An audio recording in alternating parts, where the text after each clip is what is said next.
Bueno, bueno, no estoy tan feliz, o sea, sí está dura la situación.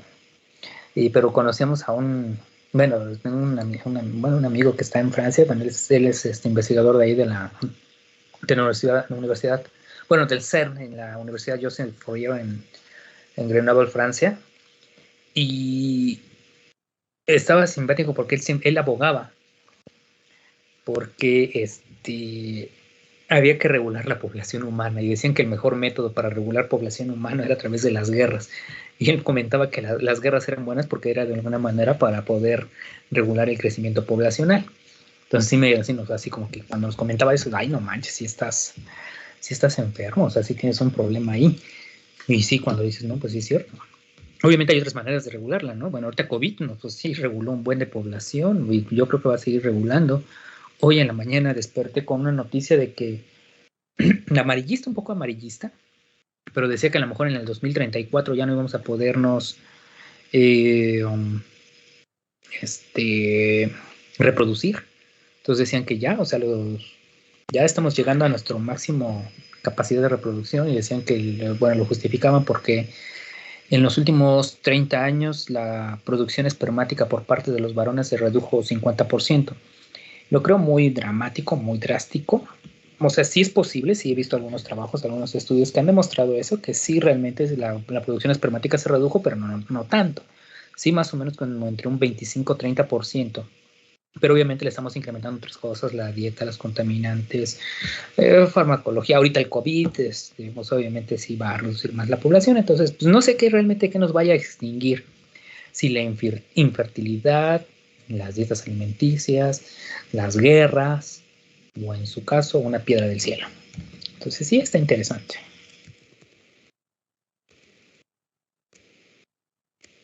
Permítame tantito.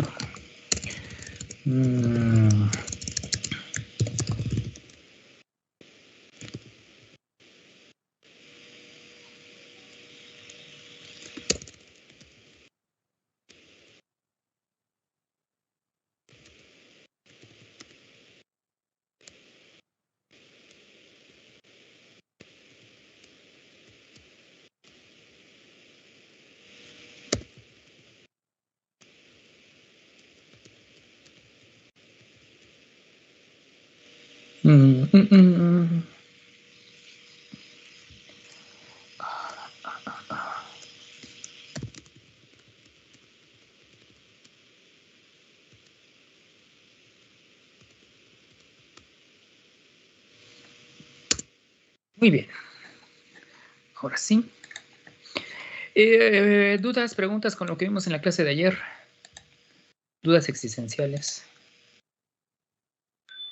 Yo sí tengo una. Bueno, relacionado a clases anteriores, Ajá. ¿por qué el cuerpo femenino se prepara también para tener un bebé, para conseguir, vaya, pero sin embargo se le considera por ciertas personas que, bueno, y por el cuerpo, que tener un bebé es como tener pues vaya, como un patógeno dentro? ¿Por qué se aborda de esa manera? Ok. Bueno, hay muchas, hay varios flancos por donde podemos abordar esa pregunta. Ok, una.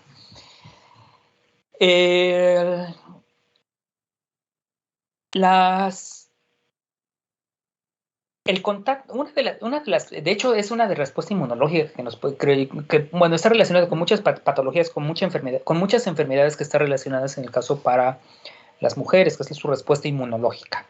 Bueno, entre esa respuesta inmunológica, las mujeres pueden desarrollar un sistema de anticuerpos para, bueno, un sistema inmunológico que incluye los anticuerpos, para poderse proteger de células ajenas a ella.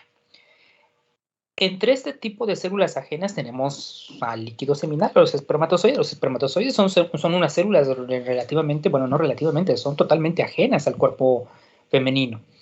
Entonces, se han encontrado que las mujeres pueden desarrollar la presencia de anticuerpos antiespermatozoide. Y de hecho es un problema de infertilidad. ¿Ok? Entonces hemos visto muchos casos en donde hay presencia de anticuerpos antiespermatozoide y inhiben la motilidad espermática, apagan el espermatozoide, lo destruyen literalmente y es un problema de infertilidad y se considera como una infertilidad idiopática.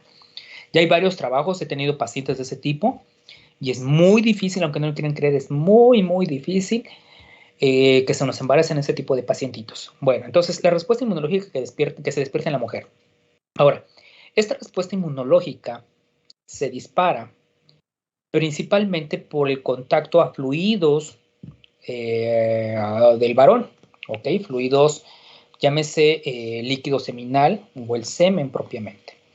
Hay varios trabajos que han demostrado que el semen puede despertar una respuesta inmunológica en las mujeres que puede contribuir, por ejemplo, a procesos de preeclampsia o eclampsia en algunos casos, o aborto recurrente espontáneo o infertilidad. ¿Okay? Entonces sí es evidente que hay una respuesta inmunológica. Ahora, hay un estudio bien bonito, muy bonito, que es algo para en donde exponen a las mujeres a diferentes tipos de semen, es decir, bueno, no las exponen, sino más bien analizan el número de parejas que tienen y las probabilidades de concepción. Y resulta que las personas que tienen múltiples parejas, pero que tienen relaciones sexuales sin protección, donde hay intercambio de fluidos vía vaginal con el líquido seminal, entre más parejas tengan y tengan ese tipo de actividades sexuales, la respuesta inmunológica es mucho más elevada. Tardan más tiempo en embarazarse que una mujer que, por ejemplo, tuvo una pareja en los últimos 3 años. Ok, a comparación de esa pareja que tuvo N cantidad, no sé, 2, 3 parejas diferentes, les cuesta mucho más trabajo embarazarse. Ok, a comparación de que has tenido solamente una sola pareja y que ha tenido relaciones sexuales sin protección, sin nada, les cuesta, es más fácil que se nos embaracen. Y eso es debido porque su cuerpo se adapta a líquido seminal. Entonces la respuesta inmunológica juega ese papel muy, muy importante. Desde ahí se considera que es un proceso inmunológico. Ahora, cuando el embrión se implanta, bueno, cuando se fecunda, obviamente el embrión empieza a mandar señales de un organismo vivo, son células genéticamente diferentes al de la mamá, expresa proteínas de membrana muy diferentes y por lo tanto pueden ser atacados. De hecho, la zona pelúcida juega ese papel de poder proteger al embrión ante la presencia de anticuerpos. Ahora, una vez que se implanta el embrión, activa una cascada de protecciones, eso es a través de HCG, gonadotropina colónica humana, induce la producción de progesterona y esa progesterona atenúa o reduce la respuesta inmunológica de la paciente, permitiéndola que pueda invadir. Ahora, se implanta e invada. Este proceso de implantación e invasión del embrión, pues obviamente es una eliminación, es una destrucción de tejido. El cuerpo materno tiene que protegerse de eso, tendría que protegerse, entonces ¿qué tiene que hacer? Pues rechazarlo.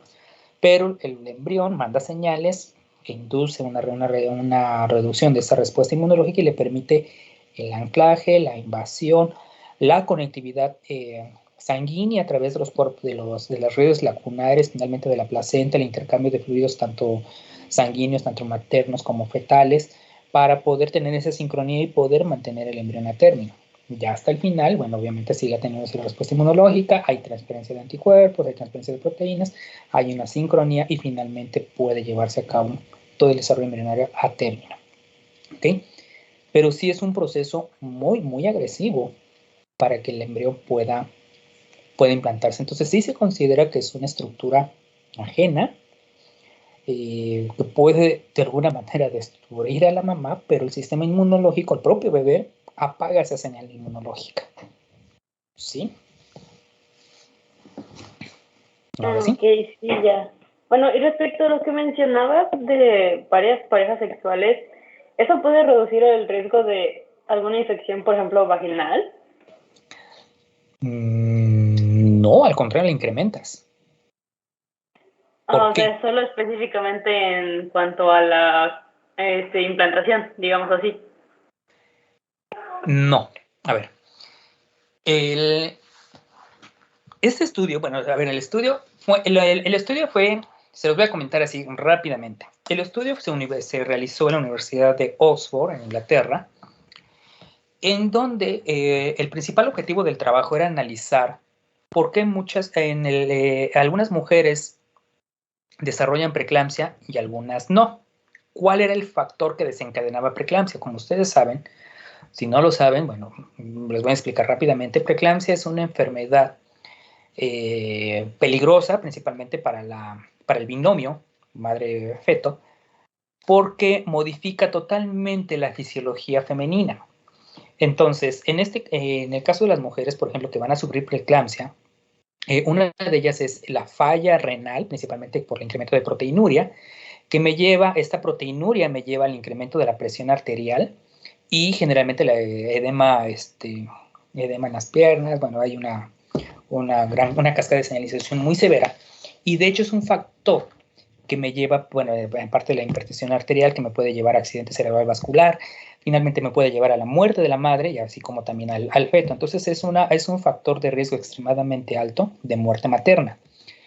Bueno, el detalle que tenemos con esta patología es que no hay un biomarcador, es decir, nos vamos a dar cuenta que va a ser una paciente con preeclampsia cuando rebasa el segundo trimestre y ya nos llega con hipertensión arterial y proteinuria. Entonces ahí dijimos, ya, valió. Ya no podemos hacerle mucho, bueno, más que controlarle y ver que a veces hasta tenemos que inducir el parto de manera muy temprana. Entonces es muy riesgoso. Entonces no hay un factor, un biomarcador que nos permita predecir qué paciente se nos va a ir a preeclampsia. En México estamos muy elevados. ¿Sale? Entonces el estudio era buscar qué factor me llevaba a eso. Entonces, la mayoría de los trabajos que hablan de preeclampsia lo están relacionados a la respuesta inmunológica, es decir, por alguna situación, las mujeres que se nos van a preeclampsia disparan esta respuesta inmunológica. ¿Qué respuesta inmunológica? Hay muchísimas. Uno de mis estudiantes de maestría, de hecho es ginecólogo,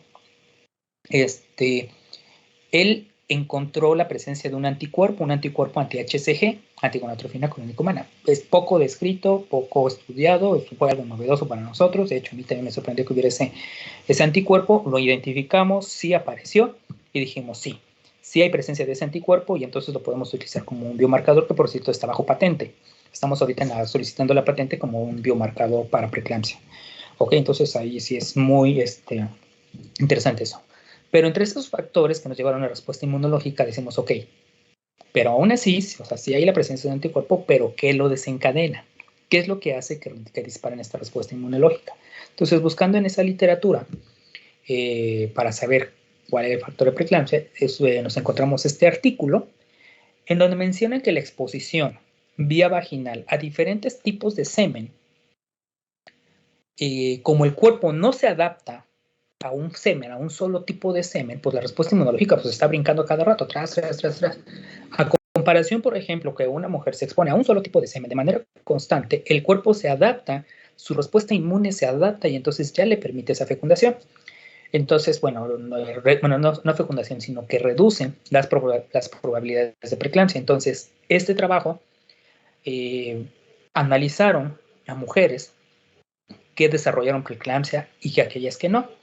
Y entonces dijeron, ok, vamos a ver. Entonces las que desarrollaron preeclampsia vieron que tenían múltiples parejas sexuales en un lapso de 3 años, les costaba trabajo embarazarse, más de 3 años, y además eran más susceptibles a preeclampsia, porque tenían expuestos a múltiples tipos de semen. No, eran muy variados, podían ser 3 parejas de 3, hubo un caso que tenían hasta 8 parejas en un lapso de 3 años, entonces sí era malo. Okay, es muy complicado hacer este tipo de estudios aquí en México. En cambio, la mujer que no tenía preeclampsia o que no desarrollaba preeclampsia, la mujer embarazada que no desarrollaba preeclampsia, tienen una sola pareja en un lapso de 3 años y solamente se exponía a este tipo de semen. Y entonces dijeron, ok, el cuerpo materno o el cuerpo femenino se adapta de manera inmunológica al semen. ¿Ok? Entonces una sola pareja por 3 años facilita la fecundación, el cuerpo se adapta, favorece la reproducción y las probabilidades de preeclampsia se reducen. a comparación de una mujer que tiene múltiples parejas, que estuvo expuesta a múltiples muestras de semen, ¿okay? La respuesta inmune no se adapta y por lo tanto tiende a desarrollar preeclampsia y además nos tiene un problema de infertilidad. ¿Okay? Sí, la monogamia gana, exactamente, Braulio, pero esa es una cuestión adaptativa. Ahora, a la par de eso, porque bueno, algunos me van a decir, oye, pero esta respuesta inmune solamente es por contacto vía vaginal. ¿Qué es lo que pasa con sexo oral? Que también se considera que puede ser un factor hacia respuesta inmunológica. Resulta que no. El sexo oral no tiene nada que ver ahí. Nada. ¿Okay? Entonces, solamente es por vía vaginal, contacto con líquido seminal de manera directa. Ahora, las múltiples parejas, esto es bien importante, las múltiples parejas que tienen, la mujer que mantiene relaciones sexuales con múltiples parejas, pero que tienen o utilizan algún método anticonceptivo de barrera, llámese condón vaginal, llámese condón masculino, o femenino masculino, no genera respuesta inmunológica. Esa es una parte interesante. Entonces, la única manera de poder desarrollar preeclampsia, en este caso, es que hayan expuestos a múltiples tipos de semen. Ahora, cabe aclarar, ok, es muy importante aclarar, una mujer que me va a desarrollar preeclampsia no quiere decir que tuvo múltiples parejas. O sea, hay otros factores más. Ese es un factor que me puede desencadenar, pero no es el único. Otros factores pueden ser procesos infecciosos de vías urinarias. El otro, la expresión de receptores anticuerpos anti-HCG, que también es muy raro, pero sí está presente. El otro,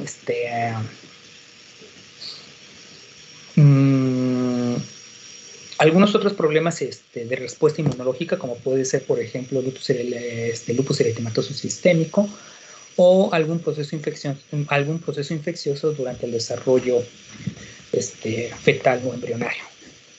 ¿Okay? Entonces, es bien importante aclararlo. No vaya a ser que decir, ay, pues tuvo preeclampsia, entonces seguramente tuvo múltiples parejas. No, es un factor. O sea, hay muchos más, ¿sale? ¿Sí quedó? ¿Claro? Sí, ya entendí. Gracias. Bueno, ¿alguna otra pregunta? ¿Duda, queja, sugerencia?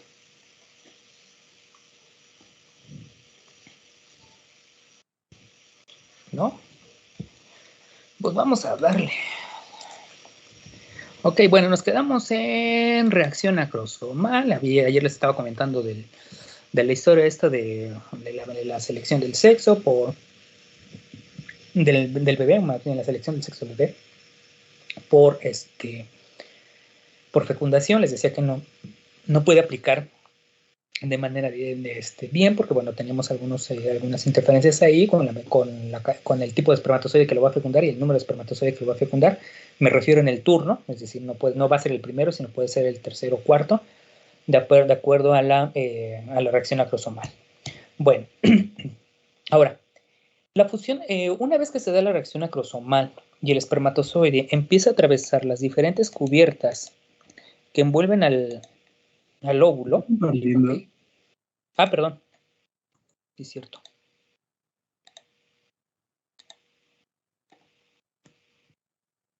Ok, bueno, una vez que el espermatozoide hace reacción acrosomal y se atraviesa las capas que envuelven al óvulo, como van a ser las células bueno, aquí le dicen del cúmulus, pero se llaman células de la granulosa, y la zona pelúcida, para que puedan atravesar estas capas requieren del proceso de reacción acrosomal. Abren un poro o abren un paso para que se pueda fusionar la membrana del nuclear del espermatozoide con la membrana citoplasmática del óvulo. Bueno, en este video se hace una prueba que se llama choque hiposmótico. El choque hiposmótico es que, tiene que ver con ósmosis. ¿Qué es un choque hiposmótico? ¿Qué le va a pasar a la célula en un ambiente hipoosmótico? ¿Qué le tendría que pasar a estas células? A ver, Paula.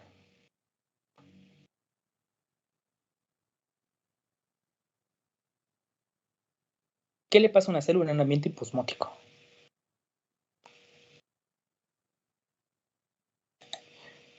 Chango, ya la que agarró durmiendo.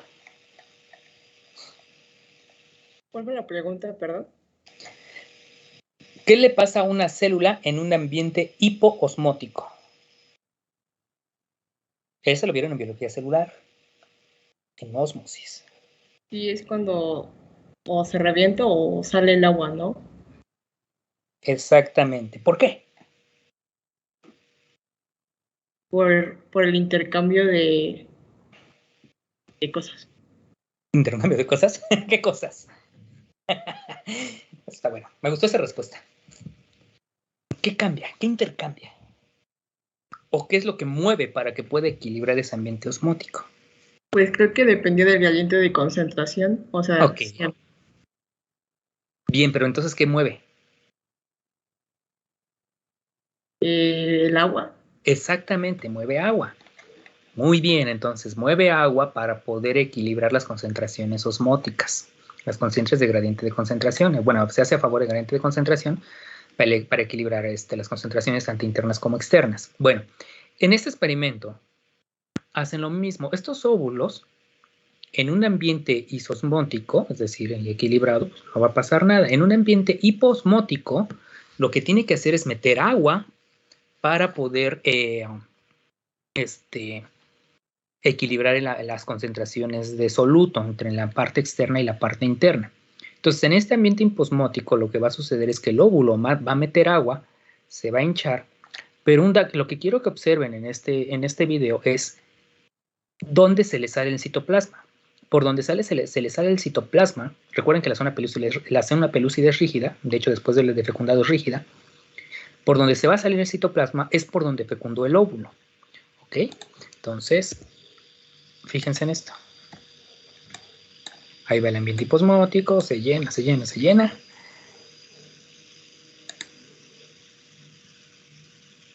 Y se le sale el relleno a los óvulos, a los embriones ya. Entonces, fíjense, de este óvulo se le sale por aquí, de este se le sale por acá, de este se le sale por aquí y de este se le sale por acá. Ok, entonces con eso demostraron, con este tipo de experimentos demostraron que el óvulo hace un poro. Y este poro es gracias a las enzimas hidrolíticas que tiene en el acrosoma. Ahora, les he comentado en clases pasadas que, bueno, ya vieron el video en donde el espermatozoide entra con todo y flagelo, pero les había comentado que el espermatozoide tiene la capacidad todavía de juguetear, andar en el espacio periplásmico.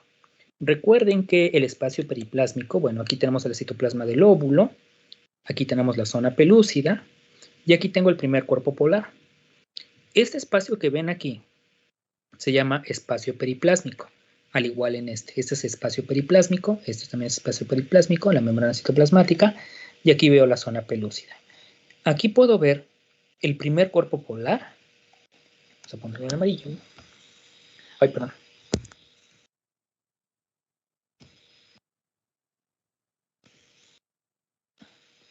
Aquí puedo ver el primer cuerpo polar. ¿Okay? Y aquí el primer cuerpo polar.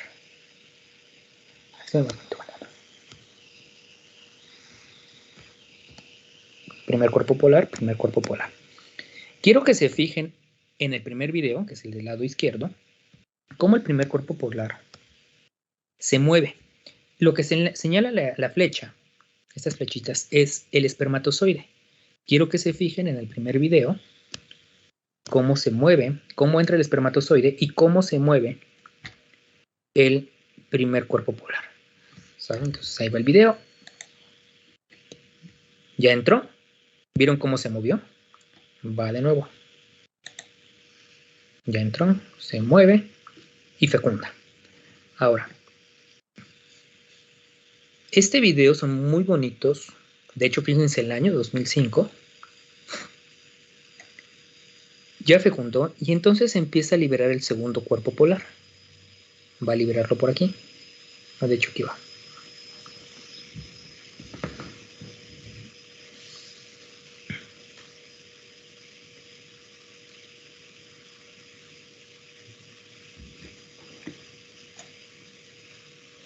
Aquí es donde entró, donde fecundó el espermatozoide. De hecho, mencionaban que aquí se veía parte del flagelo, no se ve muy bien. No se ve muy bien. Ok. Primer cuerpo polar, segundo cuerpo polar y el sitio donde entró el espermatozoide, donde se encuentra. ¿Sale? Entonces, va en el segundo. Este es más evidente.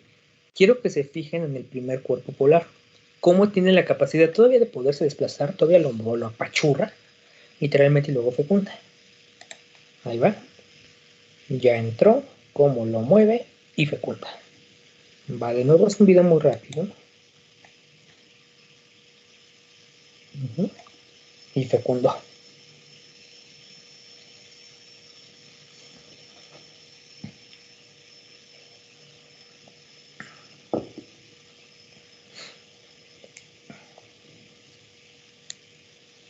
Aquí es donde va a liberar el segundo cuerpo polar. Ahí va. Primer cuerpo polar, segundo cuerpo polar.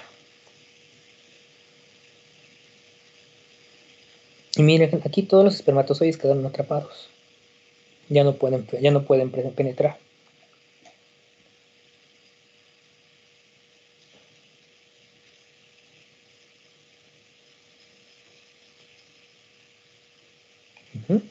Bueno, con estos videos demostraron realmente que el espermatozoide entra con todo el flagelo y todavía tiene la capacidad de poder jugar en el espacio periplásmico.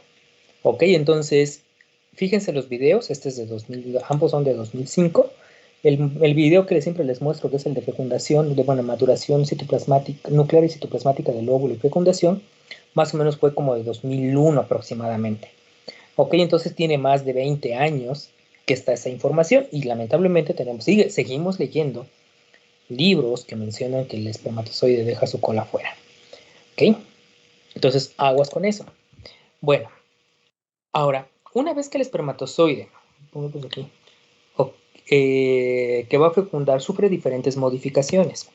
La capacitación espermática, recuerden que la capacitación espermática es adquirir la capacidad fertilizante, donde el espermatozoide incrementa su movilidad, hay una remodelación de la cromatina paterna y de la remodelación del citoplasma, así como también del material genético. Y el segundo paso va a ser preparación para la reacción acrosomal, que es cuando la vesícula acrosomal revienta o se rompe para poderse abrir paso a través de las cubiertas que envuelven al óvulo y finalmente la fecundación. En estas etapas, a lo largo de la capacitación y la reacción acrosomal, hay una remodelación fisiológica de la cromatina espermática, es decir, la está preparando para que una vez que entre al citoplasma del óvulo pueda leerse y pueda expresar proteínas necesarias para el desarrollo embrionario. Entonces, ¿qué involucra? Cambios en la conformación de histonas y protaminas y exposición de sitios de transcripción temprana en el genoma del espermatozoide. Ahora, aquí viendo un breve repaso, bueno, vemos al espermatozoide y su acrosoma, vemos la reacción acrosomal, ok, en rojo. Puedo ver la reacción acrosomal, cómo se abre paso a través de la zona pelúcida, y aquí veo la zona pelúcida, esto es el espacio periplásmico, y esto que está aquí, esto es la membrana citoplasmática. Por debajo de la membrana citoplasmática tenemos estos gránulos que se llaman gránulos corticales. Los gránulos corticales tienen proteínas que cuando la membrana del espermatozoide interacciona con la membrana del ovocito, estos gránulos corticales se rompen, ¿ok? Y liberan su contenido hacia la zona pelúcida. Entonces, ¿qué va a tener como consecuencia? Que esta zona pelúcida se va a endurecer. Se endurece y evita que entren más espermatozoides. Eso es lo que llamamos reacción cortical. O en algunos libros lo van a encontrar como bloqueo de la polispermia.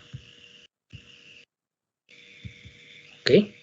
Entonces, si yo les pregunto en algún momento, a ver, ¿cuál es la diferencia entre una reacción cortical y una reacción acrosomal?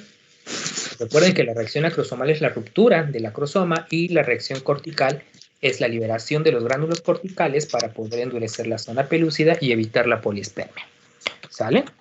Bueno, una vez que se da este proceso, la reacción cortical, bueno, la membrana citoplasmática la membrana nuclear del espermatozoide se fusiona con la membrana del óvulo, literalmente se lo come, lo endocita con todas sus estructuras y finalmente viene una parte de la fecundación que se llama remodelación de la cromatina paterna, que involucra la descondensación del núcleo espermático. Ahora, es muy importante aclarar que el espermatozoide tiene que hacer reacción acrosomal. El acrosoma tiene enzimas hidrolíticas, es decir, enzimas que pueden dañar a otras proteínas.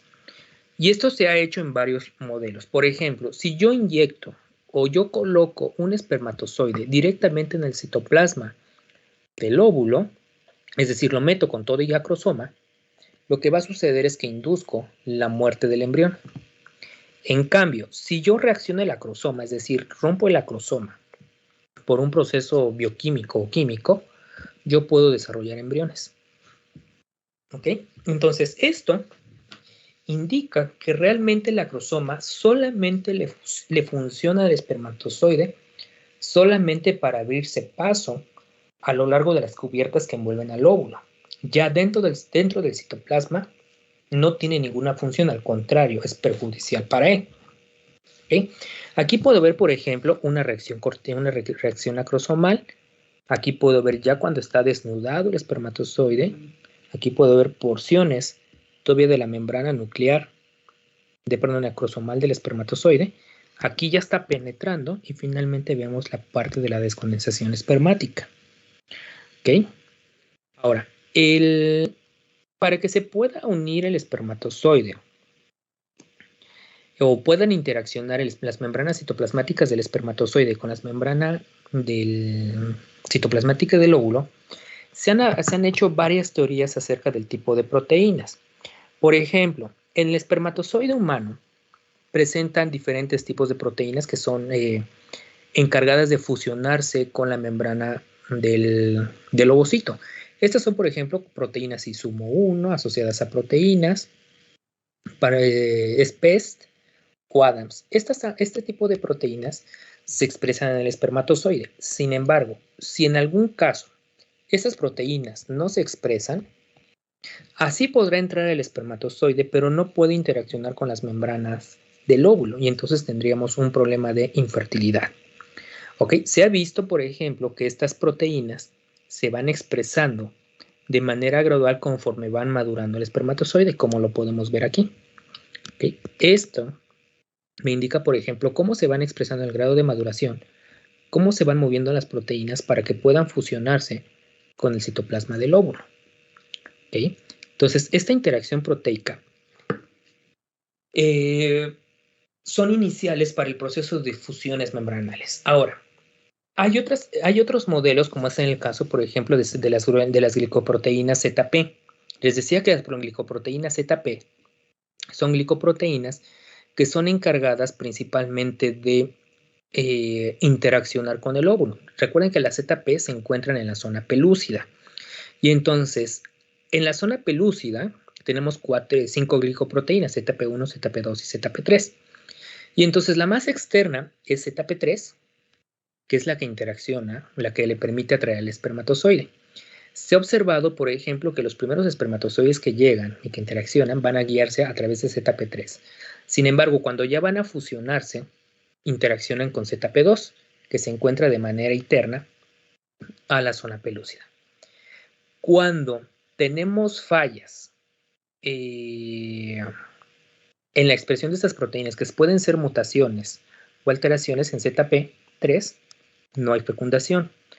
Cuando, por ejemplo, si hay interacción, si llega al espermatozoide, pero no expresa receptores a ZP2, vamos a tener como consecuencia que no hay fecundación. ¿Okay? Entonces, las interacciones proteicas que expresan tanto el óvulo como el espermatozoide son muy, muy importantes. Si en algún caso alguno de ellos deja de funcionar, vamos a tener como consecuencia un problema de infertilidad. Entonces, el espermatozoide Recuerden que va a llegar hacia el óvulo por reotaxis primeramente, luego una termotaxis y finalmente por quimiotaxis. Ok, se da la reacción acrosomal, se abre el paso a través de las cubiertas de la zona pelúcida, interaccionan con las membranas citoplasmáticas del óvulo. Esto genera, esta interacción dispara la segunda división meiótica del ovocito, que es lo que implica, por ejemplo, oxidaciones de calcio. Lo que va a inducir la activación del ovocito o del embrión ya fecundado e induce lo que va a ser la proliferación celular. ¿Ok? Por otra parte, que aquí no aparece, sería la liberación de los gránulos corticales, sería la reacción cortical, lo que induce el bloqueo de la polispermia. Bueno, una vez que se da esta activación, bueno, aquí podemos ver la reacción acrosomal, la reacción cortical, se endurece, ya no hay paso. El espermatozoide pasa por una etapa que se llama remodelación de la cromatina paterna.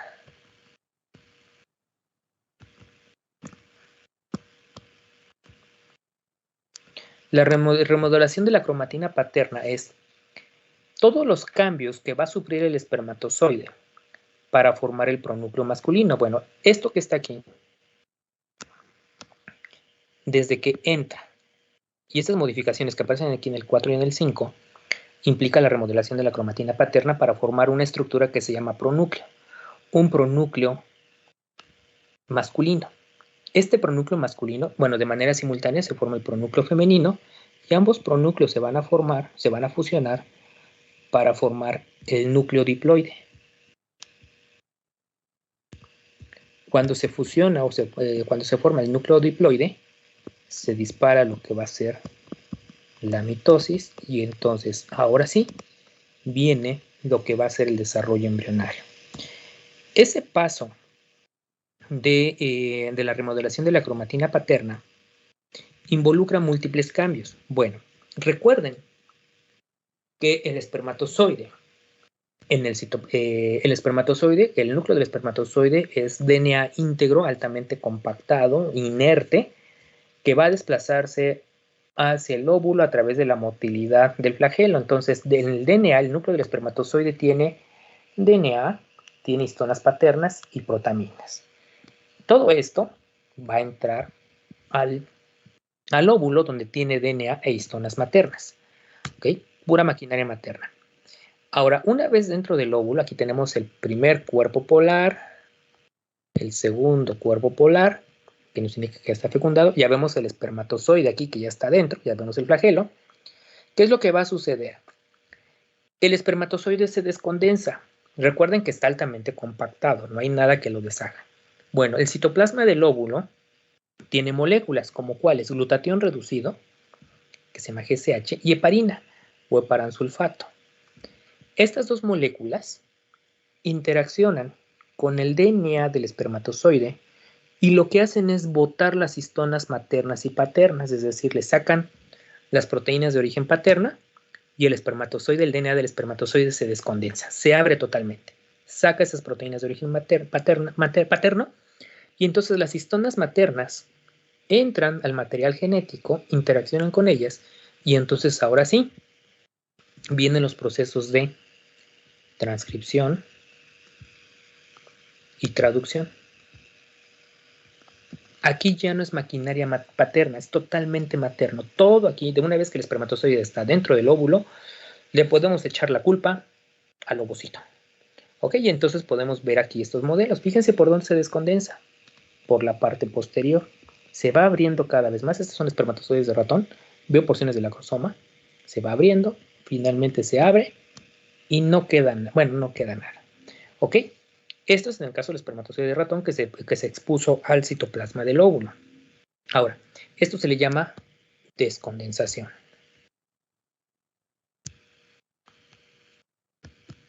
¿Ok? Y viene la recondensación. En la recondensación, que es la continuación de este. En la recondensación, bueno, vemos como el núcleo se va haciendo más pequeño. A ver si se ve en amarillo. Se va compactando. Se va haciendo redondo. Fíjense aquí todavía queda el flagelo. se hace más pequeñito y después se vuelve redondo. Esto se le llama recondensación. Toda esta parte de aquí, del A al D, se le llama recondensación. Y una vez que se recondensa al estado mínimo, se empieza a abrir temporalmente, se abre un poquito más, se va abriendo más hasta finalmente formar un núcleo totalmente redondo. Eso es lo que llamamos pronúcleo. Y este pronúcleo se va a fusionar, este es pronúcleo masculino, y este pronúcleo masculino es el que se va a desplazar para fusionarse con el pronúcleo femenino y restablecer la diploidía. Ok, puedo ver, por ejemplo, estas son microscopías electrónicas, puedo ver cómo se deshace el material genético del espermatozoide. Aquí veo parte del acrosoma. Esto es experimental. Aquí veo parte del material genético. Esto es DNA espermático. ¿Ok? Bueno, una vez que el espermatozoide... Bueno, aquí se ve muy bonito estos cambios. Fíjense aquí en el espermatozoide que está altamente íntegro, son histonas paternas. ¿Ok?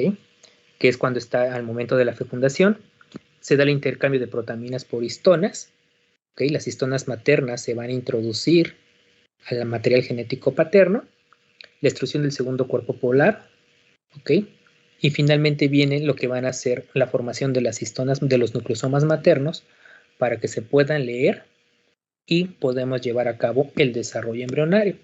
Tenemos la formación de los pronúcleos, la singamia, que es la fusión de ambos pronúcleos, tanto masculino como femenino, y las divisiones mitóticas. ¿Okay? Y con esto ya venimos en franco desarrollo para el desarrollo embrionario. Esto se le llama segmentación, o en algunos libros lo van a encontrar como compactación.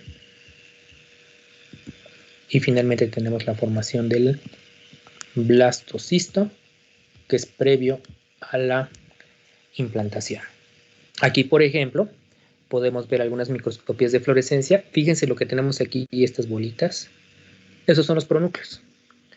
Este es un marcador, se llama Cyber Green. Es un marcador que tiene afinidad por DNA. Entonces aquí puedo ver los pronúcleos masculinos y femeninos. Esto me indica, por ejemplo, aquí veo los dos cuerpos polares. ¿Okay? Los dos pronúcleos, y este es un embrión ya fecundado. Fíjense, todos estos ya están fecundados, son con formación de pronúcleo. Y podemos ver cómo los pronúcleos van migrando, se van fusionando para llevar a cabo la singamia. Pronúcleo femenino, pronúcleo masculino. Cómo se van fusionando, cómo van interaccionando. Finalmente se fusionan en un solo núcleo y tenemos el núcleo embrionario. ¿Okay? Ahora, les decía, bueno, aquí podemos ver, este es en el caso de un humano. Aquí puedo ver el cuerpo polar. ¿Ok? Aquí veo el proceso de fecundación cuando entra el espermatozoide. Aquí veo el disparo, la segunda división meiótica, la meiosis 2. Se separa el segundo cuerpo polar. Bueno, pero el segundo cuerpo polar, este es el remanente para formación del pronúcleo. Y fíjense en esto. Aquí veo la formación, la descondensación espermática y se mantiene la flecha que nos está indicando la presencia del flagelo. Fíjense aquí, sigue manteniéndose el flagelo. Esto es indicativo de que el espermatozoide realmente entra con todo y flagelo. Y finalmente aquí ya se restablece la diploidía. Ya tenemos el núcleo cuando inicia la mitosis. ¿Ok? Entonces, nuevamente, esto también es el anterior es por microscopía de fluorescencia. Aquí tenemos lo mismo, pero por microscopía de contraste de fases. Aquí se da la fecundación, formación del primer cuerpo polar, segundo cuerpo polar, ambos cuerpos polares, formación de pronúcleos, la migración de pronúcleos que se van acercando, fusión de pronúcleos restablecimiento de la diploidía, y entonces aquí ya son puras mitosis. Y aquí ese es en el caso, por ejemplo, de un embrión que entraron 2 espermatozoides, es decir, este es un embrión triploídico.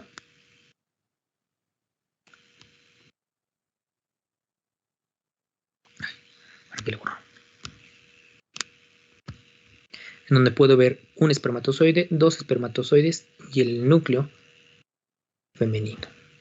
¿Ok? Esto es una polispermia y esto es debido principalmente a una falla de la zona pelúcida, no hizo reacción cortical de manera adecuada. Una vez que se da el restablecimiento de la diploidía, tenemos lo que llamamos segmentación o compactación, en donde el embrión pasa del estadio de 2 células, luego pasan a 3, luego pasan a 4 como en el video, es un de 4 células, este sería de 8 células, ya tenemos otro más, ¿no? Y a partir de 16 células, el embrión se le llama mórula. Más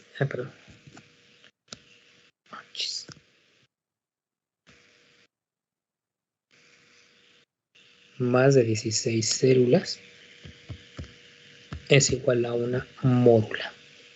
¿De acuerdo? Bueno, ¿preguntas que tengan?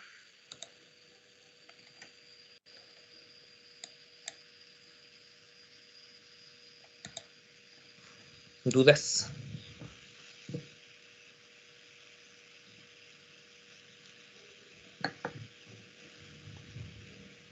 ¿No? Bueno, chicos, entonces, pues nos estamos viendo mañana, ¿sale? Y mañana vamos a ver infertilidad, ¿sale? Bueno, jóvenes, nos vemos entonces mañana. Pasen bonita noche, pórtense bien. Nos vemos. Gracias, hasta mañana. Gracias, hasta luego. Gracias, hasta luego.